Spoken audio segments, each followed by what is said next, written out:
And welcome back to the latest edition of the Omni Talk Fast Five. It is September 17th, 2020. Our Fast Five is, of course, sponsored by Fast Sensor and Takeoff. And boy, oh boy, it continues to be a crazy week in the world of retail. A lot of great headlines to get to, but first, I'm joined as always by my partner in crime, Ann Mazinga. Hello. Hello. And of course, Emma, the intern. Hi, everyone. Hey, Emma. Oh, hey guys, before we get to the headlines today, I got to tell you this. I had the best dream ever last night. Oh my God. Is this appropriate for live audiences? Totally is. I dreamt I was best friends with Robert Redford. That was my dream. It was unreal. So unbelievable. Emma, do you even know who that is? No. Oh my God. Can we give some context to what Robert Redford you were friends with? Is this like early days Robert Redford, or is this like Sundance, like late in the game Robert Redford, and you guys are like kicking it at the film festival? You know, and considering that we did not talk about this at all before we started this podcast, it was not part of our prep. That is a great question. It was actually old sage Robert Redford. So it was like 70-year-old, weazened, haggard Robert Redford. And I basically ran into him coming out of a movie, and we started up a conversation, and then we started chatting, and then he became like my mentor, and we started writing together and doing screenplays and like all this stuff. It was so great. You guys I'm are like just on cloud nine. You're sitting on top of a mountain in Utah, just like doing it up, right? This is your perfect life in a cabin. Nothing's gonna bring me down. Somebody could try to make up a made up retail holiday. Oh wait, maybe they have, and it's not even gonna bring me down today. That's how excited I was about this dream. If only we'd known earlier that was all it takes, is you having a dream about Robert Redford. That's a good call. My mom would have said the same thing about 30 years ago. That was her. Grandma Omni Talk definitely would have been in on that one. But hey, we got a fun show. There's a ton to get to. A lot of big announcements too. Like on the Omni Talk side, you'll start to notice for our loyal followers that subscribe to our blog, we actually are now going to add a couple consistent email distributions every Tuesday and Thursday. Basically, we've been listening to all the great feedback you guys have given us over the past 3 years. And what we understand and what we love and what we hope we do really well for you guys is we bring you the news. We bring it quick, we bring it fast, and we bring you some content that's really unique and special from our position, as being former retailers. So every Tuesday, Friday, we're going to bring you your own newsletter edition of the Fast Five with all the 5 headlines for that day, as long as a couple pieces of interesting content that we think you should be aware of. So look for that. It actually started last week, so if you haven't been seeing it, check your junk mail, your spam filters. Make sure it's getting through to you. That's always happens when you start doing new email content like that. But we're pretty excited and pretty pumped about it. Yeah, there's lots of great stuff in there. I mean, it's been really fun to throw together something on a more consistent basis. So if you don't get enough of us once a week on the Fast Five, there's so many opportunities. Yeah, and we'll still bring you the cool, really fun content that's really different on a Friday, kind of more unique to our personality as well. But hope you guys love it. Definitely give us your feedback too. So, all right, well, let's get to the show. We've got some cool stories. We've got Sam's Club today. We've got stories on micro-fulfillment, which we'll talk a lot about and have talked a lot about. Amazon getting into luxury, big story this week. Apple making some big announcements just yesterday. And we'll end, I already teased it a little bit, with a bunch of the made-up holidays that are already starting for this holiday season. But first, our sponsors. Our sponsors are Fast Sensor. Fast Sensor is the first AI-powered platform that provides solutions for social distancing, contact tracing, and operational optimization, all tailored to fit your business. With Fast Sensor, you have the tools necessary to monitor safety, efficiency, and journeys across your organization. Visit fastsensor.com to learn more. And Takeoff. Takeoff is transforming grocery by empowering grocers to thrive online.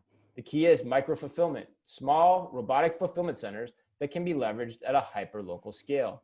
Takeoff also offers a robust software suite so grocers can seamlessly integrate the robotic solution into their existing businesses. To learn more, visit takeoff.com. And if you didn't see it as well, it's also in our Thursday edition of our newsletter. Takeoff put out some great research on the state of online grocery, and they actually asked me to write my thoughts on the paper. And it's one of my favorite pieces I've ever written. It's called The 3 Ways Takeoff's Research Changed My Thinking About the Future of Grocery. And I encourage you to give it a read. We're probably going to talk a little bit about it in relation to the micro-fulfillment story we're going to cover today.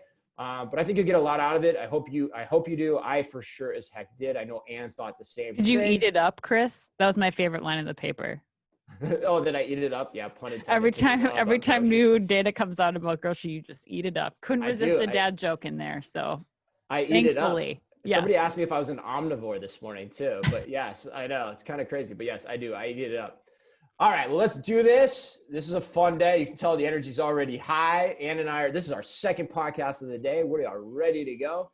And this first story is hot off the press. We got word from Sam's Club early last night, and they released the news today that Sam's Club is introducing Scan and Go at its fuel pump stations. Now, currently, they have this pilot in place, or they had previously this pilot in place at 70 Sam's Clubs across the country, and now they're expecting to roll it out to all 518 fuel stations by the end of the year. And as a reminder, Sam's Club owns and operates all of its fuel stations. Sam's Club and clubs, plural, is really hard to say for everyone listening. And remember, Scan and Go, we've talked about it a lot. It's not new to Sam's Club. It's been around in all of their stores since 2016. They continue to just make enhancements and integrate it into the main Sam's Club app. And just last year, they actually introduced the ability to buy adult beverages through the capability as well. Now, here's how it works. You download the app on your iPhone or Android. You click the Scan and Go icon as you'd expect. Scan a QR code at the pump station. Select your method of payment within the app. You begin fueling, you leave, and you get your receipt in the mail. The hashtag they're using for this, I kind of love it. Curious to hear what you two think. Hashtag love at first scan. Ooh, And you're already that's smirking. sweet. You got to go first. I love Sam's Club. They just they're just like the cool older sibling that you want to be like. And I think that they are that older sibling for the Walmart family. Like they're out there, they're trying new things. They're putting things out first. The Scan and Go being a great example. Back at Sam's Club now, what they were doing with Sam's Club Concierge, like I think if we vote this year on where I want to most work or what retailer you I'd leave OmniTech for, I think Sam's Club might be that retailer this year. It's because of things like this. Like they just are going out there and getting after it. And we're going to be talking to Eddie Garcia today later too. And I'm pretty excited about that interview just to hear what he says. I mean, after they rolled out Concierge in 6 days from idea to app in market, like Yeah. I can't wait to hear like the backstory to this because they always have a backstory and they're doing it. I love it. Yeah. Chief Product Officer Eddie Garcia. Yeah, we're going to be interviewing him later today, or at least we're planning to. So excited about that. But yeah, I think this, again, most innovative. We called them last year. I think it was last year. Most innovative retailer in America. I think this is it. Emma, would you use this? Oh, yeah. Oh, yeah, 100%. right? Yeah. For sure. I have 50 miles left in my gas tank because I haven't filled it up since the start of coronavirus. And this is why. Like, this just makes sense. It's also impressive, isn't it? I still want the robot for the actual gas dispensing, but this makes Right. it so much simpler. But like Emma was saying, when she's making her cross-country treks back and forth to New York, like how great would Scan and Go be for you, Emma? So great. I wouldn't have to touch 500 different pumps. Like, amazing. I have to say, oh, go ahead. Well, I was going to say too, I think to answer your point, I think the other thing that's really cool about this that you picked up on in the last couple episodes we've done, both with the Standard Cognition story and the Grabango story, is they don't require an app scan to get into that store. Once you have that app, they know who you are. So the future of this is not the way it's described now, but it's probably even more contactless where they're just understanding who you are and you can just show up and then drive away and they'll essentially know how to charge you. Now you probably still have to put some type of prepaid, thing into your app at some point, but or choice into your app at some point. That's a better word. But you can see where this is going. So it's actually going to become even less frictionless for those of us that want it that way.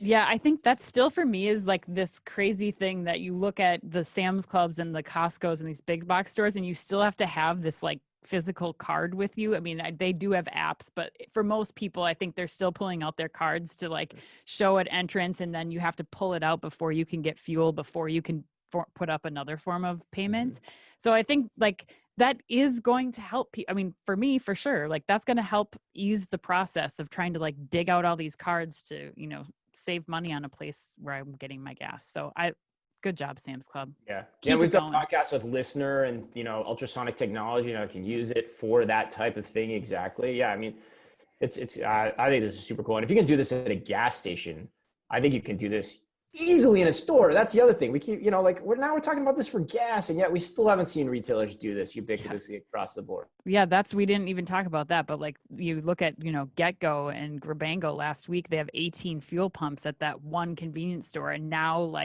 mirror this, what's happening here and with that technology too. And yeah, things are going to change so much, and it's pretty exciting. Radical transformations. All right, let's keep moving. Well, speaking of things changing, we have grocers and Amazon moving into these micro warehousing situations, people. So let's talk about two stories in the news this week.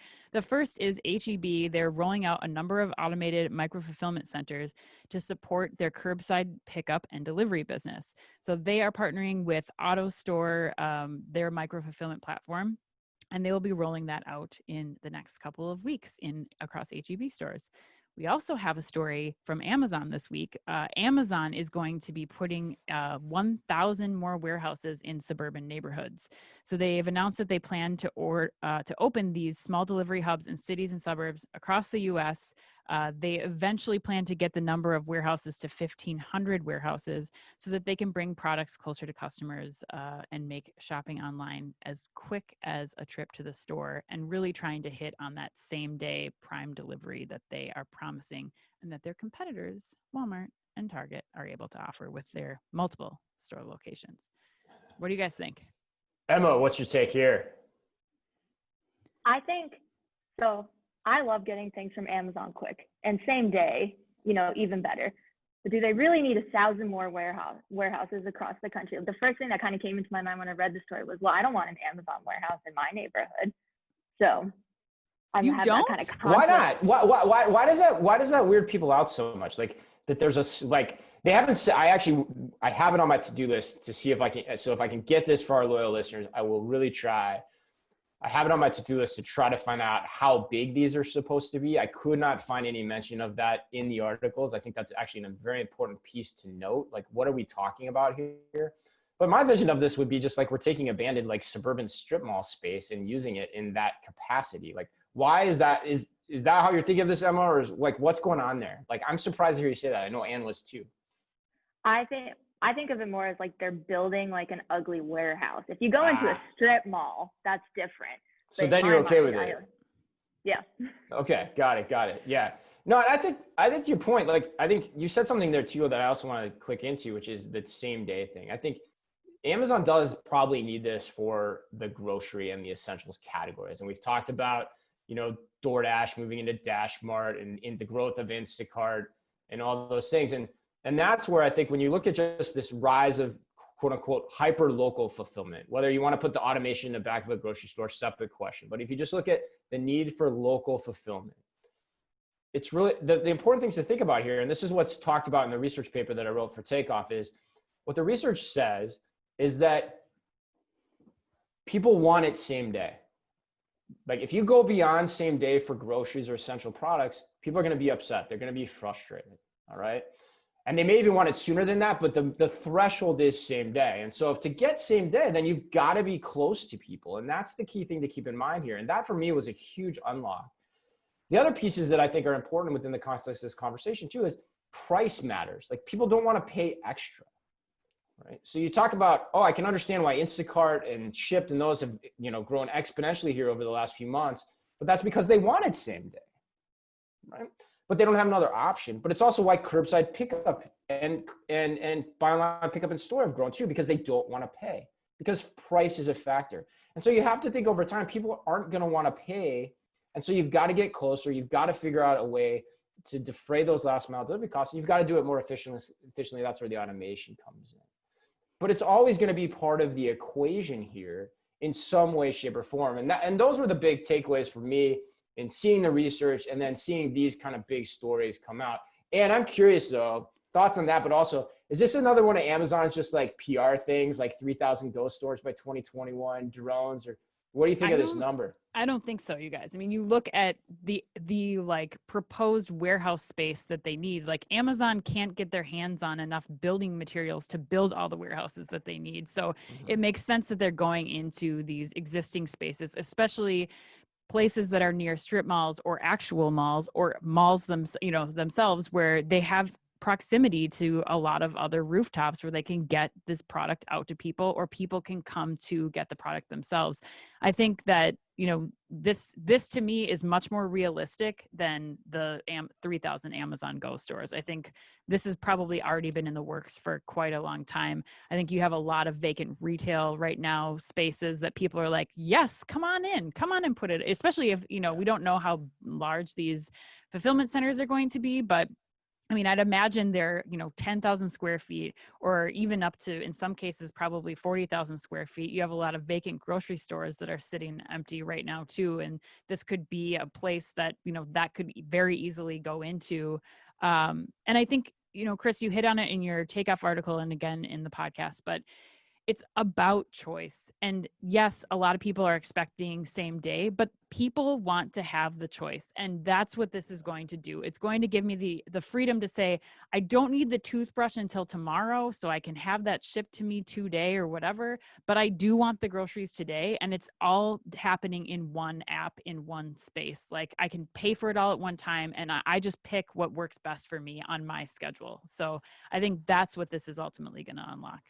100% agree. The importance of this story is not necessarily the 1,000 or 1,500 small delivery hubs.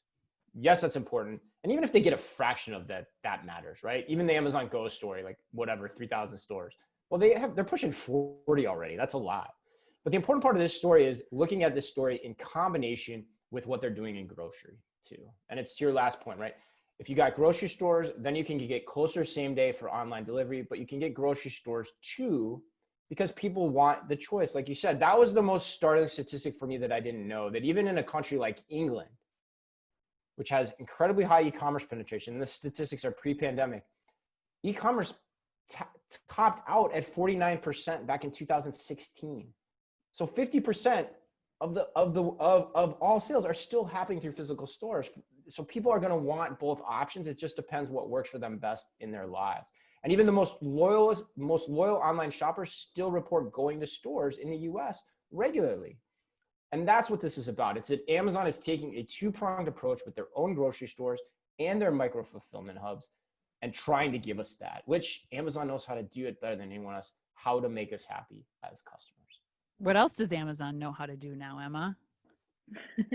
They know now how to run luxury stores. So the luxury stores that they launched are available by invitation only to Prime members via the Amazon app.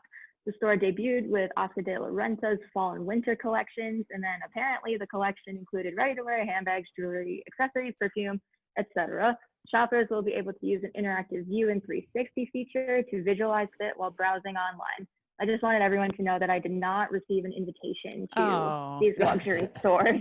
Emma, you're the most likely. I was like, Chris and I are out. Like, they're definitely not going to come knocking on my door, even though I submitted the application. They're going to be like, yeah, wow. You're going to have to stop ordering like t-shirts if you want to get the luxury invite. Yeah. I'm kind of skeptical of that part though, real quick. Like, I think like this kind of feels a little, now that you're saying it, I hadn't thought about this before. It feels a little Jet Blackish. Like, don't look behind the curtain. We don't really know what's going on here. I don't like that. Amazon's a little usually more out in the open with how they're kind of doing stuff. So that's funny. I had the exact opposite reaction. Really? Chris. How so? I was thinking this is actually, I mean, not right now if you have to have like the invite only period, but my whole thought about this is that it's actually like expanding luxury for all. Like, I there's love no that more. part. Yeah. I'm just saying that, like, you have to be invited. Feels a little bit strange to me. So I hope they don't keep that for very long. Yeah. I was thinking of like Julia Roberts, in Pretty Woman, when she goes into the store in Beverly Hills and they're like, hey, like, nobody likes those snooty people that work at those places and they keep you from shopping there. But now, like, you get to have a 360 luxury experience and in my app and it's delivered to me in 2 days. Like, hey, maybe someday I'll have that Oscar de la Renta fall collection. Probably. Yeah, I don't know that the brands want that though either. That's why they're so snooty to begin with. I think, right? That's the key here is I think the brands would love to say only these people can shop here as long as they're able to do it effectively. So I think that's, well, I don't know. Time's going to play out on this one. Emma, what do you think though? You like this? I don't know. Because I think I No. thought someone was mentioning on LinkedIn that since I can't look at any of the actual products, but someone was saying, you know, they're selling like $5,000 dresses. And someone who's going to buy like a $5,000 gown, I feel like even if you can see yourself wearing it in like VR or something, you want that experience of going to the store, talking to the sales associate that knows you, touching the dress and bringing it home all pretty and packaged. The only thing I do like is that the products are actually sent from the like brands or retailers themselves rather than from an Amazon warehouse. But I think like I'm not someone who cares about going into a luxury store to get that kind of thing. Like I would order it from Amazon, but I'm not the target market as, you know, a $5,000 dress is more than I've ever been worth in my bank account. So Yeah, I don't know. I hear you. I don't know that. I think if you have a lot of money, which this is, you know, essentially what you're catering to, I don't know that you care that much about it. I mean, people used to say that when I was running home furnishings. Oh, they'll never buy a $5,000 sofa, you know, especially from Target. And you know what they did? You know, every once in a while we did. And you know, if you got a lot of money and the return processes and the concierge servicing are good and stood up well behind this, like I could easily see people doing this. They're just like, hey, I want this, and then whatever. Yeah, your personal assistants or whatever, bring it back. And yeah, I think that's true. And Emma, I don't know. I think you are the target audience that they're going after, though. I mean, I think that they're seeing people your age and your demographic who are more comfortable buying things like this online. And so if you start now and you start to, you know, work your way up to that $5,000 dress, then you might be doing this in the future. It's more convenient for you. And I think, Chris, you bring up the returns process, which for me is going to be a really, I think, critical component to this whole thing working. You have Amazon. Are they still going to allow the same returns? Are they going to fall back and default to the brand's return policy, which for most of these luxury retailers is not, you know, unlimited returns for 90 days in any condition? And so I'm curious if we end up seeing, especially with like the idea of these Amazon fulfillment centers going, you know, 1,500 of these, if they start to expand this, do we start to have a luxury Amazon returns outlet? Like the stuff gets returned to one space, and then what happens to like the TJ Maxx's or all these other ones that are out there where like this is where you buy discounted luxury stuff? Like what do they have in their arsenal? And that'll shut it down. And I think then you start to get in a situation where that starts shutting it down real fast. I don't think the brand's going to love that. And even as I'm listening to you talk, I'd still rather just have a branded shop on Instagram and figure out how to make that work to tie into the same types of things that you're talking about. But I don't know. I think the big thing here too is regardless of whether or not you like this move by Amazon, you like the move by the brands that are partnering with Amazon, I just think it's an important signal. And you've talked about it before, but I think we're seeing Act 3 in what I call the play Death of a Mall. You know, Arthur Miller had Death of a Salesman. I'm going to write Death of the Mall. Death of a Mall, because like Act 1 was e-commerce. Act 2 is a mobile phone, you know, and Act 3 is essentially this. It's what you've talked about too, Emily. It's search to discover, right? And how that's growing online, whether it be through Amazon's luxury portal, Yes, Shopify, Facebook, Instagram. We are now, as of this week, based on this announcement, officially in Act 3, and Amazon's going to put, you know, weight behind this. And now as a result, so will everyone else. And what that just means is the malls are in trouble. Mm-hmm. Like the stores that aren't in a good foundation. I mean, we haven't even seen the death from that cut yet. And look where malls are. Right. Yeah. Stop it. And that's why I think the listeners need to stop and think about that, because that's an important tidbit here.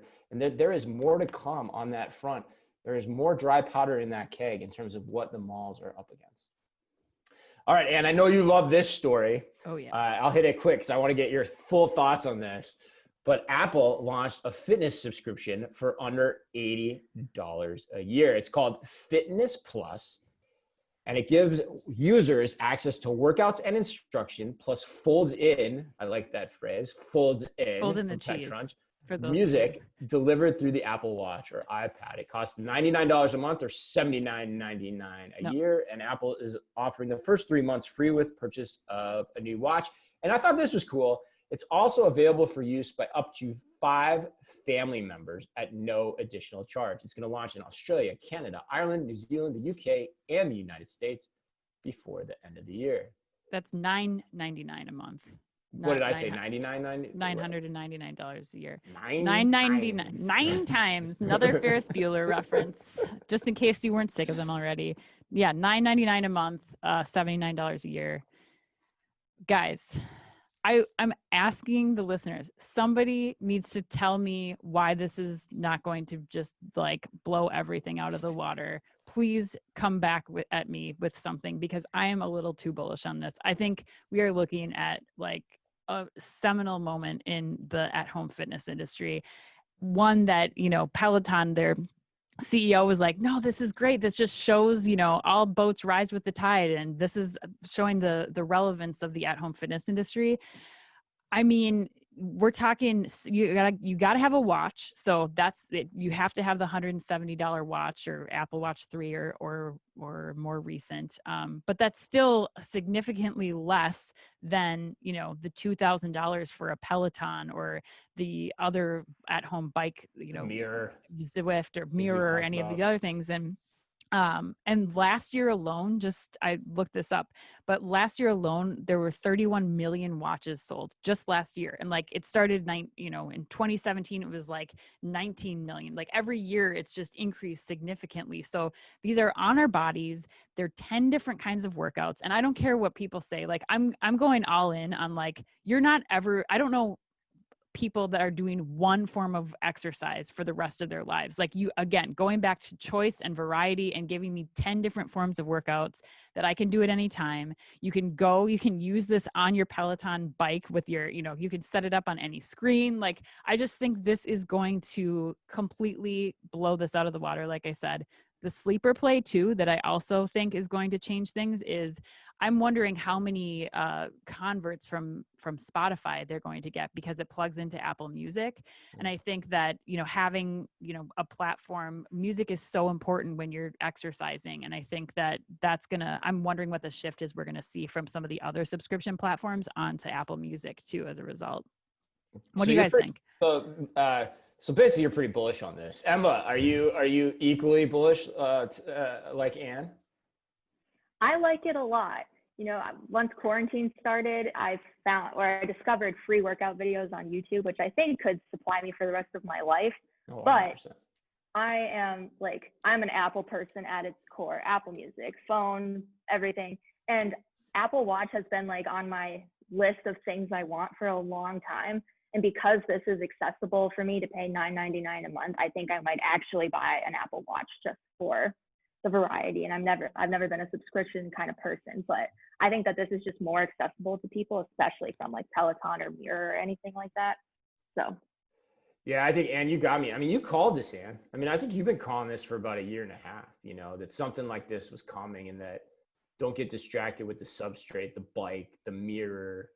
I think you're right. Like even the most ardent people who like ride that bike every day, or like the newest fitness craze, like usually it changes after a few years, right? Like how many fads can you remember in the fitness industry where like people are doing it hardcore, but are they still doing it 10 years from now? Right. And the beauty of this is it fits inside of all of those, and the substrate is inconsequential. And oh, by the way, it monitors your health through the entire day, even when you're not working out, potentially in the long run. So yeah, I'm with you, Emma. Like for me, I never contemplated this before, and I hope Mrs. Omnitalk's not listening to this podcast, but yeah, it makes me think about the watch, this Christmas season. Should we be able to do something like that? I'm not sure, but you get 3 months free if you get the watch process, right? Yeah. They're going to get you hooked. 3 months free when you get that watch, and think of all the exercising you could be doing at home. Yeah, you can see the 3 months. It's like get it as soon as you can, so you're just ready to go, get in the jump on it. All right, well, let's finish it up. Speaking of the holidays, gosh, wow, the segues are just flowing well today. You guys, what's even better than a holiday?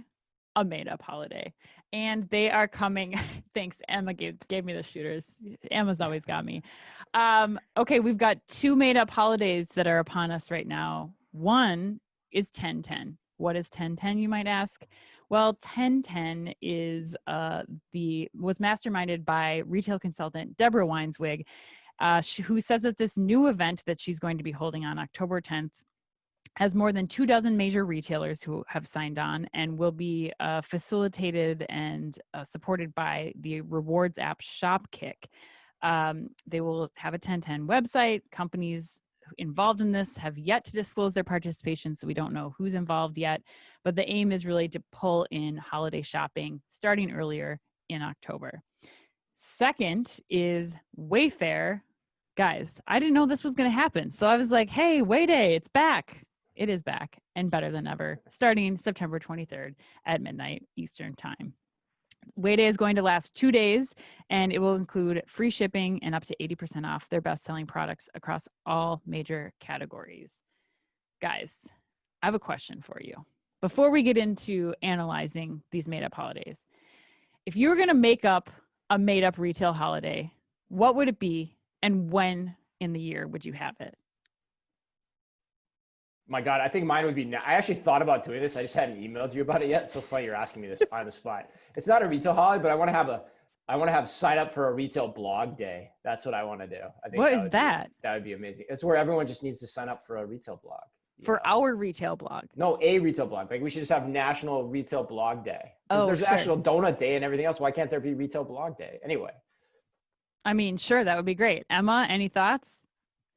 I actually kind of like the 10/10 because that's right around my birthday. So I'm kind of a fan of this. Depends on the retailer. So I'll take any kind of day with discounts that's close to my birthday and I can get people to buy things for me. So are you big on 10/10? You're going all in on 10/10 holiday? What do you think? I want to know who's participating. I want more information. Like this is less than a month away and you haven't really heard anything about it other than this like headline. So I need to know who's participating and really or I need more details. That's really the. So you don't know. And do you like this? I'm not quite sure about this. Like to me, you guys, I don't know. Am I like majorly missing something here? I just feel like, how is this going to be any different than a sale that they're having? Like, I just don't think that we're going to move away from like these long-standing holidays in retail where all the retailers participate in Black Friday. And the closest analog I can think of here is like what's happening in the fashion industry, like where fashion retailers are really trying to take back, you know, we're not going to have 6 seasons. We're going to go to 2 seasons. Like this is it, fall and spring. But those things like Black Friday are based on like actual times of need. Like I need new clothes for the new season in fall and spring, and I need to get gifts for the holidays that are coming up. And that's why Black Friday falls when it does. I don't know that incentivizing people any other time of year is really going to like hold the same weight that a Black Friday or a Cyber Monday does. But I don't know. I could be wrong. I'm going to go on an all-time rant here. This literally could be the all-time. Buckle up. I don't like this idea at all. I think the 10/10 thing is so like, oh my God. All right. Yeah. Singles Day, 11/11. Let's do 10/10. I mean, a better idea, quite honestly, would be do 12/12 to like help with clearance for everybody. Right. But you already have Cyber Monday. So like, why do you need another one of those? And does it need to be coordinated? And maybe that'll help. But so, okay. But I like that better than 10/10. And here's why, right? First, let me also, Wayfair, that's great. September, people have that need. Like people are probably going to want to refurnish their home for the holidays coming out of the summer. Love that. They've done it before. It makes sense. They can power that on their own. Like, but if you're signing up for like 10/10, like I would say, be careful with that for a number of reasons. Number one, what the hell is going on with the economy right now? And how comfortable are people going to be with their discretionary spend on the 10th of October? You haven't even gotten through Halloween yet. Also, by the way, paychecks are like 5 days away. So how stretched are people going to be? And then also the data that's coming out already from the Commerce Department is not great. Retail sales in total were only up 0.6% in August over the month prior. But if you exclude auto, gas, building materials, and food services, that number dips to negative 0.1% or to 0.1%. Actually, they went down 0.1%. Let me say that right. So I think part of this is know your numbers. That's only going to get worse. And so you're coming in to the end of this month, the beginning of October, and you're trying to do this. It doesn't make sense. And then if you're one of those retailers participating in it, now it's in your base for next year, and you've got to anniversary that, which I also don't love. And how are you going to do that? Especially, God willing, we're out of this by then. I just don't get this. This seems super made up. seems super made up based off of like, oh, we're seeing this overseas in China. Let's do this over here. Like, I don't get it. Okay, where am I wrong? I don't know. I mean, one of the things I noted, Chris, preparing for this was, when we were talking about, you wrote a long time ago about Amazon could have Prime Day in July and, changing this to, Amazon can. Yeah. Amazon can. And I think that that's a really, I agree with what you just said, but I think that's a really important point to clarify. Like, Amazon can. Maybe, I mean, Wayfair, I think you could make a good case for this, especially with what's going on right now and people needing to outfit their homes for distance learning again and more and working from home for a longer period of time than they maybe intended. But I think that, I think who these retailers are that are going to be showing up for 10/10 is going to be something we'll have to watch really closely. And I think that if it's who I'm guessing, it's going to be really hard for them for next year. And this might be something that they're throwing out there, or they're testing as a way to just see if it will help with numbers for Q4. But I don't know. I think it's probably not setting them up for a very successful 2021. Yeah, I think, Emma, you're right. Like, that's the key thing. It's like, who are the retailers, right, Ann? I mean, yeah, if you got Walmart, Target, Home Depot, all the companies that have been doing well and are like in this like need state mind, home furnishings, right? Whatever it might, groceries, essentials that you need. Like, I could see that working.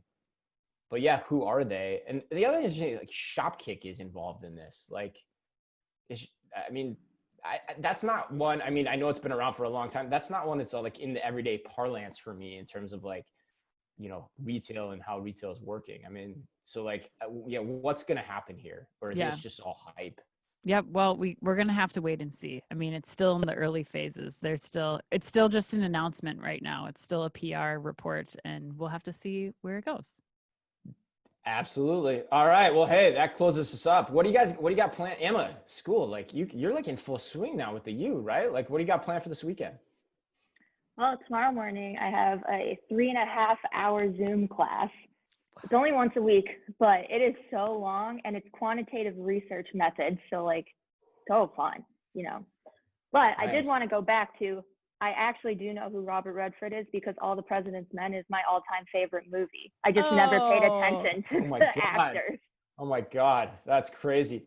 I have a final question for you, Ann. Who is your dependent and independent variable this weekend in light of what Emma's going to be doing? Who is mine? Yeah. I don't even understand the question. I don't know. I just thought you'd go with it. Man. Well, your dependents are probably your kids, and your independent is probably Mr. Omnitalk. Yeah. Well, we are just going to be attending all of the flag football, baseball. Like, we're going to try to get it all in while it's still nice, and all the outdoor sporting activities that we can get to compensate for the amount of at-desk distance learning we've been doing this week. So yes, and I'm probably going to have to imbibe a little bit after this first week of full school is over. Yeah, we started distance learning this week too. I think we're all just going to pass out. Mrs. Omnitalk and I are just going to pass out once the weekend starts. But we also finished Cobra Kai, which is amazing. What is that? Watched that yet on Netflix? Did you say what is that? Yeah, what is it? Netflix? It's like the new like Tiger King. Like it's the big hype on Netflix. Is it a real? Yeah, Ralph Macchio, William Zabka. But like, is this a real, like, is this like Joe Exotic? Like, we're going to see this whole thing play out as a documentary? Oh, no, it's a real show. I just meant with the hype. No, I've been watching The Chi on Showtime, which I highly recommend. If you liked The Wire or any of those, I think it's David Simon, who's the director. Oh man, Chi, so good. The soundtrack, even better, you guys. If you need a good soundtrack for your weekend, do it. I might have to check that out, although I could be too afraid to try it. The Chi, get it? All right, on that note, let's close her up. Thanks as always for tuning in, listening, and watching our videos on YouTube. Remember, you can always like and leave us a review on the platform of your choice. And remember, if you haven't already, subscribe to our weekly Fast Five video on YouTube. On behalf of Ann and Emma, I'm just struggling to get through this. Emma the intern, as always, be careful out there.